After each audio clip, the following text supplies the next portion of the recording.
दोस्तों, इस वीडियो में मैं आपको बताऊंगा कि उन करोड़ों लोगों में बीजेपी का नया राष्ट्रीय अध्यक्ष कौन होने वाला है।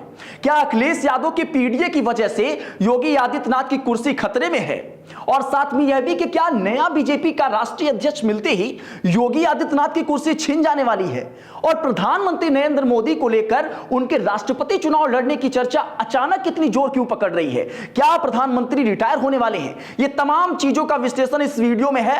इस वीडियो में सूत्रों के आधार पर, परसेप्शन के आधार पर और राजनीतिक विश्लेषकों के आधार पर जो बातें मैं आपको बता रहा हूं, वो निश्चित तौर पर आने वाले समय में भारतीय जनता पार्टी और देश की राजनीति में एक बड़ा असर डालने वाले हैं।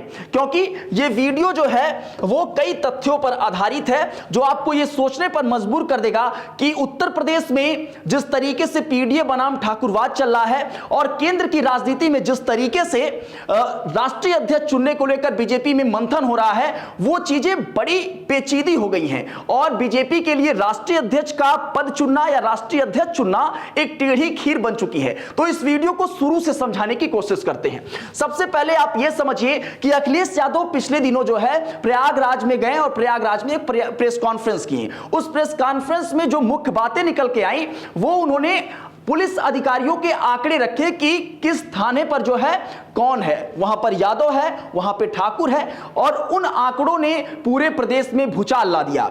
लेकिन उन आंकड़ों के साथ जिस तरीके से डीजीपी प्रशांत कुमार ने अखिलेश यादव को जवाब दिया, वो भी सुनने और समझने लायक है। सबसे पहले वो आंकड़े मैं आपको समझाता हूं जो अखिलेश यादव ने प्रेस कॉन्फ्रेंस के दौरान दिया। अखिलेश यादव ने आगरा को लेकर कहा कि 48 थाने हैं, पीडीए महज 15 और बाकी सभी ठाकुर। मतलब आप समझिए, सिर्फ पीडीए 15 और सभी ठाकुर, ये अखिलेश यादव ने आंकड़े दिए। और इसके साथ ही मैनपुरी में उन्होंने कहा 15 थाने, सिर्फ 3 पीडीए और 10 ठाकुर। सिर्फ 3 पीडीए 10 ठाकुर, आंकड़ों पे गौर फरमाइएगा। चित्रकूट 10 थाने, 2 पीडीए और बाकी सब जो है वो ठाकुर। प्रयागराज में देखिए 44 थाने, 11 पीडीए, 14 सिंह मतलब ठाकुर और बाकी अन्य बिरादरी के लोग। अब ठीक इसके उलट आप दूसरी तरफ देखिए, जो अधिकारी और जिस तरीके से वहां के जिला प्रशासन ने जो आंकड़े जारी किए हैं वो चौंकाने वाले हैं। और वो जो आंकड़े हैं वो अखिलेश यादव के आंकड़े से मैच नहीं खा रहे हैं। मैं इन आंकड़ों की भी पुष्टि नहीं करता, लेकिन ये जो है वो वहां के जिला प्रशासन द्वारा इस बातों को कहा गया है। और डीजीपी प्रशांत कुमार ने अखिलेश यादव को इन आंकड़ों पर झाड़ दिया है और जवाब दिया है। डीजीपी प्रशांत कुमार ने यह बात बोली है कि भ्रम ना फैलाएं, आप एक अच्छे पद पर हैं, एक पार्टी के मुखिया हैं, आपको ये बातें शोभा नहीं देती हैं। अगर आप आगे कोई भी चीज करेंगे तो एक्शन होगा। इस बारे में देखिए पुलिस ने जो आंकड़े दिए वो क्या दिए। आगरा पुलिस कमिश्नरेट ने आंकड़े जारी किए। इन्होंने कहा कि 33% यहां पर लोग जो पोस्टिंग है वो ओबीसी समाज के हैं, 33% ओबीसी और 18% एससी। आप समझ रहे हैं, 18% एससी और 33% ओबीसी। जो इन आंकड़ों के आधार पर यह आंकड़ा मैच नहीं खाता है। मैनपुरी पुलिस ने जो बात बताई है वो ये बोले हैं कि 21% ओबीसी और 19% एससी। चित्रकूट थाने में जो लोग, जो 12 थाने हैं, उसमें यह बताया गया 3 ओबीसी, 2% मतलब 2 एससी एसटी और साथ में अन्य लोग हैं। अब इन आंकड़ों को समझाना इसलिए जरूरी था ताकि आप यह समझ पाएं कि अखिलेश यादव जो है वो इस समय, समाजवादी पार्टी जो है इस समय क्या करने की कोशिश कर रही है। राजनीतिक विश्लेषक ये मानते हैं कि अखिलेश यादव और समाजवादी पार्टी इस समय योगी आदित्यनाथ को लेकर टारगेट की हुई है और पिछले कई दिनों से लगातार जो है वो ठाकुरवाद और पीडीए यानी पीडीए बनाम ठाकुरवाद करने की कोशिश कर रही है। और इससे जो है उसको आने वाले समय में जो है संभावना है कि इससे काफी फायदा जो है अखिलेश यादव और समाजवादी पार्टी को मिले। लेकिन आप इस बात को समझिए कि बीते दिनों अबू आजमी ने बयान दिया था औरंगजेब को लेकर, और उसके बाद भारतीय जनता पार्टी ने इस बात को उठाना शुरू कर दिया। मैं सारी चीजें आपको एक तौर पर समझाने की कोशिश कर रहा हूं। अबू आजमी ने जो है वो औरंगजेब को लेकर बयान दिया।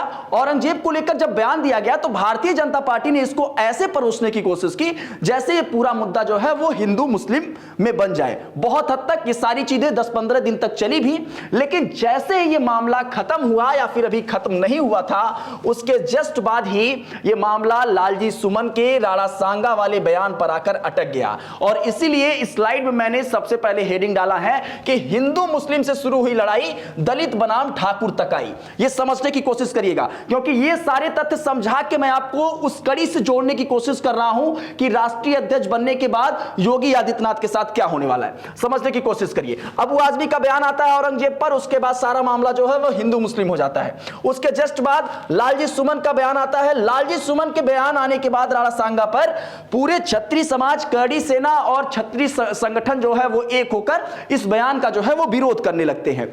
अभी तक ये मामला हिंदू मुस्लिम था भारतीय जनता पार्टी के लिए, लेकिन जब लालजी सुमन ने बयान दिया और क्षत्रिय समाज, क्षत्रिय संगठन, करड़ी सेना जब घेरना शुरू की लालजी सुमन को, तो अखिलेश यादव ने क्या कर दिया? अखिलेश यादव ने इसे दलित बनाम ठाकुर का जो है एंगल देना शुरू कर दिया। अभी आपने देखा होगा कि बीते दिनों करड़ी सेना आगरा में पहुंची थी, वहां पे जो है शक्ति प्रदर्शन की, वहां पे तलवारें लहराई गई, तमाम प्रकार के हथियार भी लहराए गए। लेकिन आप इस बात को समझिए कि उसके बाद अखिलेश यादव ने लगातार योगी आदित्यनाथ को टारगेट में लिया और कहा कि योगी आदित्यनाथ जो है वो करड़ी सेना को लेकर और क्षत्रिय संगठन को लेकर सॉफ्ट रुख अपनाए हुए हैं। और इस बात की जो चर्चा है वो इस वजह से है क्योंकि राजनीतिक विश्लेषक भी ये मानते हैं कि योगी आदित्यनाथ जो है वो इन तमाम चीजों को जो है वो सॉफ्ट रुख अपनाए हुए हैं करड़ी सेना और ठाकुरवाद वाले मामले पर। लेकिन इसका एक एंगल ये भी है कि करड़ी सेना के बवाल के बाद जिस तरीके से उन्होंने रुख अपनाया, तो वहां पे जो है लालजी सुमन को भी सुरक्षा प्रदान की गई। तमाम टीवी चैनल और तमाम चीजों पर यह दिखाया गया कि वहां पे पुलिस जो है वो कंट्रोल नहीं कर रही थी, लेकिन वहां पे भारी पुलिस बल तैनात थी और पूरा कंट्रोल करने की कोशिश की गई। और यही वजह रहा कि वहां पे करड़ी सेना जो है कुछ अभद्र चीजें नहीं कर पाई।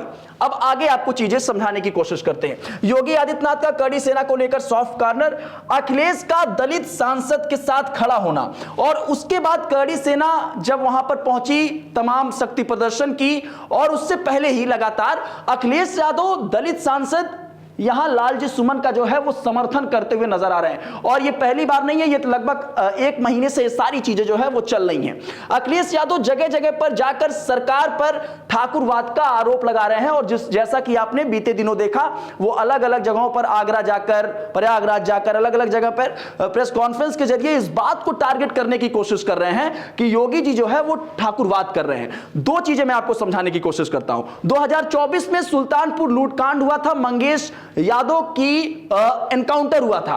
उस दौरान जब एसटीएफ ने एनकाउंटर किया था तो एसटीएफ को अखिलेश यादव ने एक नया नाम दे दिया था, स्पेशल ठाकुर फोर्स। और ये सारी चीजें तब से चली आ रही हैं और अखिलेश यादव बार बार इस तरीके का आरोप लगाते हुए नजर आ रहे हैं और इसका सियासी फायदा भी उनको मिल रहा है। उनको ना केवल दलित वोट बैंक जो है कैप्चर करने की कोशिश कर रहे हैं, बल्कि बसपा के लिए भी ये मुसीबत खड़ी करने वाली बात है कि अगर दलित जो वोटर्स हैं, अगर इनके रामजीलाल सुमन के साथ उनका सेगमेंट जुड़ा तो दलित वोट बैंक जो है वो बसपा से छिटक कर अगर कुछ परसेंट भी अगर समाजवादी पार्टी के साथ आता है तो 2027 में भारतीय जनता पार्टी के लिए बड़ी मुसीबत बन सकता है। चलिए अब आपको समझाते हैं कि योगी आदित्यनाथ को हटाएंगे कि नहीं हटाएंगे और ये चीजें जो है इस समय चर्चा का विषय क्यों बनी हुई हैं। पिछले 1-1.5 महीने से आप देख रहे होंगे जिस तरीके से ठाकुरवाद का आरोप लग रहा है, जिस तरीके से लग रहा है कि करड़ी सेना को लेकर योगी आदित्यनाथ सॉफ्ट रुख अपनाए हुए हैं और उस तरीके से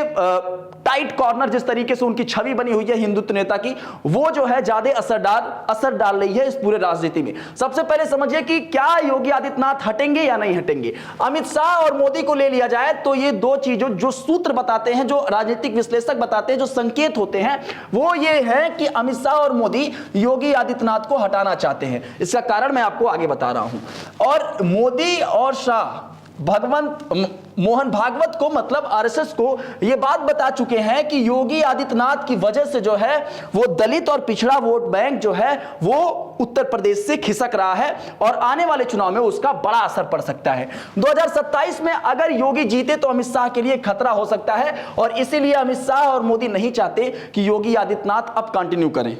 मतलब मुख्यमंत्री के तौर पर उत्तर प्रदेश में अब कंटिन्यू नहीं करवाना चाहते हैं जो गुजरात लॉबी है। खतरा यह है कि पिछला 2 चुनाव जिस तरीके से जीते भारतीय जनता पार्टी ने और मुख्यमंत्री योगी आदित्यनाथ 2 बार बने, तीसरी बार 2027 में अगर भारतीय जनता पार्टी जीतती है और केंद्र बिंदु में अगर योगी आदित्यनाथ होते हैं तो यहां पर फिर एक बड़ी मुसीबत अमित शाह के लिए खड़ी हो सकती है और वो मुसीबत अमित शाह के प्रधानमंत्री वाले रास्ते का रोड़ा बन जाएगी। और इसी वजह से यहां पर ये चर्चाएं तेज है कि योगी आदित्यनाथ को हटा दिया जाएगा। लेकिन दूसरी चीज ये है कि जिस तरीके से योगी आदित्यनाथ ने प्रदेश भर में काम किया है, उनके तमाम प्रोजेक्ट जिस तरीके से हैं वो इस बात की गवाही देते हैं कि पिछले 5-7 सालों में जिस तरीके से उत्तर प्रदेश विकास किया है उसे नकारा नहीं जा सकता। और इसी बात का सबसे बड़ा परिमाण यह है कि जब भी आप देखेंगे तो जो विपक्ष है वो विकास कार्यों को टारगेट ना करके, मतलब सीधे भारतीय जनता पार्टी के उत्तर प्रदेश में विकास कार्यों को टारगेट ना करके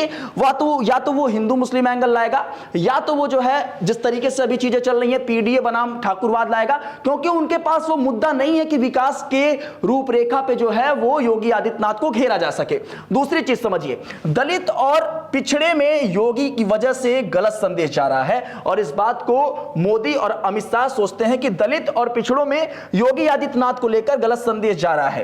योगी भाजपा में बड़े ठाकुर नेता के तौर पर स्थापित होना चाहते हैं। देखिए, भनक तो योगी आदित्यनाथ को पहले से ही है। अगर भनक नहीं होती तो पिछले 4-5-10 दिन में जिस तरीके से योगी आदित्यनाथ ने अभी मंच से यह बात बोली थी कि मुझे अगर दिल्ली जाना है तो मैं चाहूंगा कि मैं गोरखपुर जाऊं, वो ये बात क्लियर जानते हैं कि कुछ चीजें उनके हिसाब से भारतीय जनता पार्टी में नहीं चल रही हैं। तो उनको ये सारी चीजें इस वजह से मैं बता रहा हूं क्योंकि करड़ी सेना को लेकर जो सॉफ्ट रुख अपनाने की बात है वो इसी वजह से है क्योंकि भारतीय जनता पार्टी में ठाकुर नेता कोई बड़ा वर्चस्व वाला वो उस तरीके का नहीं है, अपने पार्टी में स्थापित नहीं हुआ है। राजनाथ सिंह है, राजनाथ सिंह कई दशकों से चले आ रहे हैं लेकिन अब उनकी उम्र हो चुकी है और उस लिहाज से अगर देखा जाए तो भारतीय जनता पार्टी में योगी आदित्यनाथ खुद को ठाकुर नेता के तौर पर स्थापित करना चाहते हैं और उसका एक कारण यह है क्योंकि इनको पहले से भनक लग चुकी है आगे की रणनीति को लेकर। अब आपको आगे बताते हैं और समझाने की कोशिश करते हैं कि मोदी को हटाने की बात क्यों चल रही है। देखिए, 75 पार वाला फॉर्मूला भारतीय जनता पार्टी के संविधान में कहीं ना कहीं वर्णित है और उस हिसाब से अगर 75 पार होगा तो मोदी पे वार होगा और संघ ये चाहता है कि 75 पार होने के बाद मोदी जी जो है रिटायर हो जाएं। फिर मोदी जी अगर रिटायर होंगे तो क्या करेंगे, ये भी एक बड़ा सवाल है। पर मोदी जी ने अपने समक्ष अमित शाह के अलावा कोई बड़ा नेता उस कदकाठी का भारतीय जनता पार्टी में खड़ा नहीं किया है। इसलिए जब भी प्रधानमंत्री की बात होती है तो सबसे पहले किसका नाम आता है, अमित शाह का नाम आता है। मोदी के बाद प्रधानमंत्री के तौर पर या तो नितिन गडकरी या तो अमित शाह या फिर योगी को लेकर बहुत सारे संशय बने हुए हैं कि मुख्यमंत्री वो रहेंगे या फिर दिल्ली जाएंगे, क्या करने वाले हैं। बड़ा एक सवाल जो है वो योगी आदित्यनाथ को लेकर है। लेकिन अभी फिलहाल ये एक बड़ी खबर आ रही है जो पिछले 1 महीने से चर्चा का विषय बना हुआ है और राजनीतिक विश्लेषक इस बात को मान रहे हैं कि अगर 75 पार होने के बाद मोदी रिटायर होते हैं तो राष्ट्रपति का चुनाव वो लड़ सकते हैं, राष्ट्रपति बनाया जा सकता है। इस बात की भी चर्चा जो है वो जोरों से है और तमाम सोशल मीडिया प्लेटफॉर्म और तमाम राजनीतिक विश्लेषक और सूत्र और परसेप्शन की चीजें जो है वो इस बात की गवाही देती हैं कि राष्ट्रपति चुनाव जो है वो लड़ सकते हैं, राष्ट्रपति उनको बना। लेकिन ये चीजें बहुत टिपिकल है, ये चीजें आसान नहीं होने वाली हैं। अब आपको बताते हैं कि वैसे कहा जाता है ना कि अमित शाह हमेशा ये कहते हैं कि भारतीय जनता पार्टी में करोड़ों लोगों में एक लोग को जो है वो राष्ट्रीय अध्यक्ष चुनना एक बड़ी चीज है।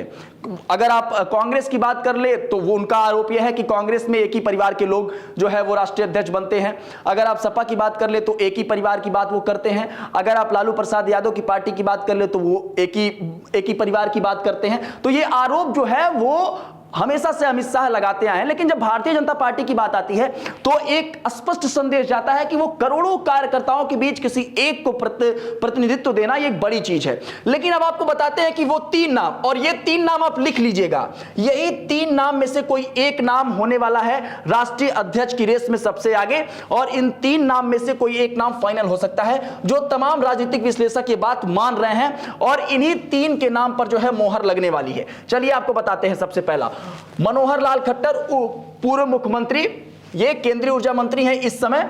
मजबूत संगठनात्मक इनके पास शक्ति है, अनुभव बहुत ज्यादा है और 2014 से लेकर 24 तक ये जो है मुख्यमंत्री का भार भी संभाले। राजनीति में एक गहरा अनुभव है इनको और आरएसएस से पुराना जुड़ाव रहा है। बीजेपी और आरएसएस के बीच अगर कोई तालमेल बढ़िया बैठा सकता है तो वो यही नेता है मनोहर लाल खट्टर, और इस वजह से इनको लेकर बातें बहुत तेजी से चल रही हैं कि मनोहर लाल खट्टर के ऊपर मोहर लग चुकी है, ऐलान होना बाकी है। राष्ट्रीय अध्यक्ष का ऐलान अभी थोड़ा सा टाइम ले सकते हैं या फिर ये हो सकता है एक आध हफ्ते, मतलब अप्रैल के अंत में या फिर अप्रैल के अगले महीने के फर्स्ट वीक में जो है ये नाम अनाउंस हो सकता है, जो सूत्र बता रहे हैं। लेकिन मनोहर लाल खट्टर के ऊपर इस वजह से जो है ज्यादा चांसेस लग रहे हैं क्योंकि इनके ऊपर कोई विवादास्पद छवि इनकी नहीं है और इस वजह से इनका जो है 80% चांस है कि ये जो है वो राष्ट्रीय अध्यक्ष बन जाएं, जो सूत्र बता रहे हैं। वहीं धर्मेंद्र प्रधान जो है वो इस समय शिक्षा मंत्री हैं, इनको लेकर चर्चाओं का बाजार गर्म है क्योंकि 2006 से 2010 तक राष्ट्रीय सचिव रहे और उसके बाद संगठन की जिम्मेदारियों का निर्वहन किया और इस वजह से संगठन की जिम्मेदारियों का निर्वहन करने के नाते इनके ऊपर, इनके अंदर वो कैपेबिलिटी है कि वो पूरे संगठन को एक साथ एक माला में पिरोकर आगे की रणनीति और भारतीय जनता पार्टी को और मजबूत बनाए। केंद्रीय मंत्रिमंडल में प्रभावी छवि है। उड़ीसा में अभी जो बीजेपी अभी जो चुनाव हुआ, लोकसभा चुनाव, उसमें बहुत शानदार प्रदर्शन था उड़ीसा में और इसमें एक मेन भूमिका जो है वो धर्मेंद्र प्रधान की थी। जातिगत देखा जाए तो वो भी बहुत बढ़िया है और क्षेत्रीय संतुलन बैठाने में जो है वो भी बहुत शानदार नेता हैं। तो धर्मेंद्र प्रधान जो है यहाँ पे दूसरे विकल्प के तौर पे आ सकते हैं। अब यहाँ पे देखिए एक नाम और बहुत तेजी से चर्चा में चल रहा है इस समय के पर्यावरण मंत्री भूपेंद्र यादव। इनको लेकर कहा जा रहा है 2010 से राष्ट्रीय महासचिव रहे हैं। बिहार हुआ, गुजरात हुआ, उत्तर प्रदेश हुआ, इन तमाम जगहों पर संगठन को मजबूती प्रदान इन्होंने की है। आरएसएस से इनका बहुत अच्छा जुड़ाव है और यह बात आप जानिए कि बार बार आरएसएस का जिक्र इसलिए आ रहा है कि जहां आरएसएस ये चाह रही है कि राष्ट्रीय अध्यक्ष उनके कोई ऐसा आदमी बने जो आरएसएस से अच्छा जुड़ाव रखता हो, तो जब तक आरएसएस और भारतीय जनता पार्टी में सामंजस्य नहीं बैठेगा तब तक चीजें उतनी आसान होने वाली नहीं है। इस वजह से मैंने आपको बताया कि ये जो है आरएसएस से जुड़ाव अच्छा रखते हैं, पुराना जुड़ाव है और यादव समाज से आते हैं और बीजेपी के लिए बहुत फायदेमंद चीज हो सकती है। देखिए उत्तर प्रदेश में 2027 में चुनाव है, अगर ये राष्ट्रीय अध्यक्ष बनते हैं तो निश्चित तौर पे उत्तर प्रदेश में जो यादव समाज है, जो पिछड़ा समाज है, उनमें एक अच्छा संदेश जाने वाला है। उस लिहाज से इन्हें भी बनाया जा सकता है और तमाम जो आने वाले बिहार का जो चुनाव होने वाला है उसमें भी एक बड़ा संदेश जा सकता है। वैसे अभी तक जो है यहाँ पे अनाउंस नहीं हुआ है कि राष्ट्रीय अध्यक्ष कौन बनेगा। ये 3 नाम जो सबसे प्रमुखता से लिए जा रहे हैं उनके बारे में मैंने आपको बताया। ये वीडियो आपको कैसी लगी अपनी प्रतिक्रिया दीजिएगा। आप क्या सोचते हैं कि क्या योगी आदित्यनाथ को लेकर कोई राजनीति करने की कोशिश, योगी आदित्यनाथ जो खुद राजनीति करते हैं उनके साथ कोई राजनीति होने वाली है? क्या वो उत्तर प्रदेश छोड़ देंगे? क्या उनको दिल्ली यानी केंद्र की राजनीति की तरफ उनको मोड़ा जाएगा? क्या योगी आदित्यनाथ को प्रधानमंत्री बनने से रोका जा रहा है? तमाम चीजें हैं। राष्ट्रीय अध्यक्ष कौन बनेगा, आप अपनी प्रतिक्रिया दीजिएगा। योगी आदित्यनाथ के साथ साथ क्या प्रधानमंत्री नरेंद्र मोदी भी 75 पार होते ही उनके ऊपर भी वार करना जो संगठन है और भारतीय जनता पार्टी है वो शुरू कर देगी? तमाम चीजें हैं। अपनी प्रतिक्रिया दीजिएगा। बने रहे मीडिया नेटवर्क के साथ। धन्यवाद।